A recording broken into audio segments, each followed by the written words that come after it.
Paris bangga dengan menara Eiffelnya. Cina bangga dengan tembok raksasanya. Tetapi Islam tetap bangga dengan salamnya. Uhayyikum bitahiyatin islamiyah. Uhayyikum bitahiyatil iman. Wa uhayyikum bitahiyati ahlil jannah. Assalamualaikum warahmatullahi wabarakatuh. Alhamdulillah, wassalatu wassalamu ala rasulillah wa ala alihi wa sahbihi wa mawala. Allahumma salli ala sayyidina Muhammad wa ala ali sayyidina Muhammad. Amma ba'du. Puji syukur kita panjatkan kehadirat Allah Subhanahu wa Ta'ala yang telah memberi kita nikmat, terutama nikmat iman, nikmat Islam, dan nikmat kesehatan. Semoga kita selalu berada dalam lindungannya. Amin ya Rabbal Alamin. Salawat serta salam tak lupa kita sanjung agungkan kepada Nabi besar kita, Nabi Allah Muhammad Sallallahu Alaihi Wasallam, yang telah membawa kita dari zaman jahiliyah menuju zaman yang terang benderang seperti saat ini, yaitu ad-dinul Islam. Para juri yang terhormat dan hadirin yang dirahmati Allah Subhanahu wa Ta'ala, pada kesempatan kali ini izinkan saya menyampaikan pidato yang berjudul Keutamaan Menuntut Ilmu. Hadirin wal hadirah rahimakumullah, dari kecil kita sudah diajarkan untuk menuntut ilmu. Ada sebuah ungkapan yang berbunyi, Utlubul ilma minal mahdi ilal lahdi, yang artinya tuntutlah ilmu dari buayan sampai ke liang lahat. Coba yang di ujung sana, siapa yang suka belajar angkat tangan? Maka dia akan mendapatkan ilmu. Coba yang di ujung sana, siapa yang malas belajar? Maka dia akan merugi. Dahulu kala Nabi Sulaiman pernah ditawarkan 3 hal oleh Allah. Hai Sulaiman, kata Allah, hendaklah kau memilih yang mana, antara ilmu, harta, ataupun kekuasaan. Tetapi Nabi Sulaiman tidak memilih antara harta dan kekuasaan. Beliau lebih memilih ilmu. Mengapa Nabi Sulaiman tidak memilih harta ataupun kekuasaan? Ada yang tahu tidak? Karena dengan ilmulah Nabi Sulaiman mendapatkan kerajaan dan kekuasaan yang megah, hartanya yang berlimpah, perabotannya yang mewah, sampai istrinya pun cantik dan salehah. Masya Allah. Hadirin yang dirahmati Allah Subhanahu wa Ta'ala, dari kisah tadi menggambarkan betapa pentingnya kita untuk menuntut ilmu. Karena dengan ilmu kita bisa mendapatkan kebahagiaan di dunia dan akhirat. Namun tanpa ilmu kita bisa menjadi orang yang sesat, menjadi jahat, bahkan melarat sampai masuk ke liang lahat. Na'udzubillahi min dzalik.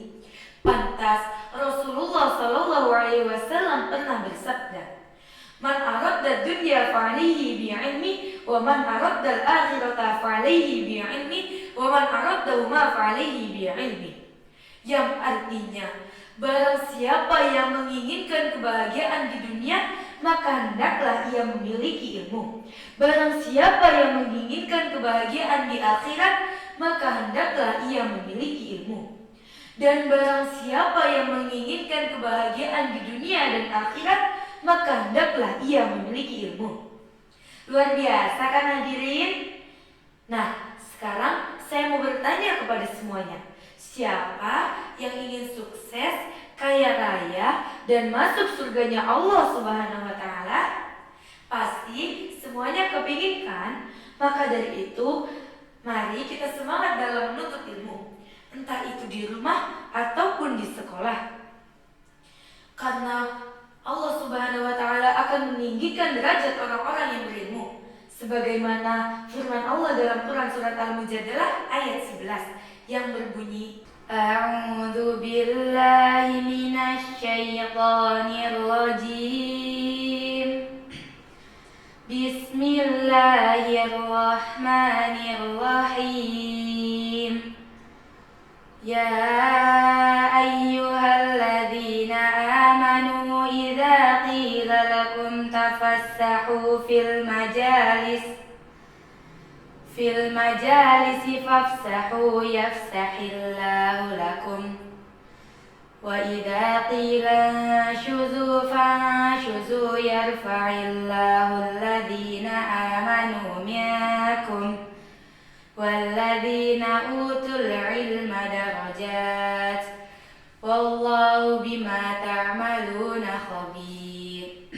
Yang artinya, wahai orang-orang yang beriman, apabila dikatakan kepadamu berilah kelapangan di dalam majlis-majlis, maka lapangkanlah, niscaya Allah akan memberi kelapangan untukmu. Dan apabila dikatakan kepadamu berdirilah kamu, maka berdirilah, niscaya Allah akan mengangkat derajat orang-orang yang beriman dan orang-orang yang berilmu beberapa derajat. Dan Allah Maha teliti atas kamu yang kerjakan. Hadirin yang dirahmati Allah Subhanahu wa Ta'ala, ilmu sangatlah penting bagi seseorang dalam segala hal apapun. Ilmu pelaksana pelita, ilmu cahaya jalan kegelapan. Dalam melakukan sesuatu agar mendapatkan hasil yang baik, kita memerlukan ilmu, yakni ilmu pengetahuan yang menjadikan seseorang paham dan mengetahui atas hasil yang ia usahakan. Sebagai contoh, seseorang akan tahu nilai ibadah kepada Allah Subhanahu wa Ta'ala ketika ia memiliki ilmu. Contoh kedua, petani tidak akan menjadi petani sukses ketika ia tidak memiliki ilmu dan cara bercocok tanam. Begitu pula dengan pedagang, tidak akan menjadi pedagang sukses ketika ia tidak memiliki ilmu dan cara berdagang. Maka dari itu teman-teman, kewajiban kita adalah mencetak pola pikir yang berpengetahuan luas. Sebagai penerus bangsa, kita harus menjadi anak bangsa yang berpengetahuan luas dalam segala hal apapun, supaya kita bisa jadi penerus bangsa. Serta jadilah generasi muslim yang berilmu, yang kuat menjaga iman dan amanah, agar tidak terlahir generasi-generasi salaba bergaya tupai yang siap membantai, Qarun bersiasat musang yang siap menyerang, Namrud berjurus tikus yang siap meringkus, Fir'aun berair mata buaya yang pandai sandiwara, gayanya bak pelopor padahal biangnya koruptor. Na'udzubillahi min dzalik. Demikian pidato yang bisa sampaikan. Bila ada salah kata, saya mohon maaf. Kepada Allah saya ucap astagfirullah. Bang Rahmat datang dengan berani ke dokter untuk mencabut gigi. Demikian pidato saya hari ini. Jangan kangen, besok bertemu lagi. Wabillahi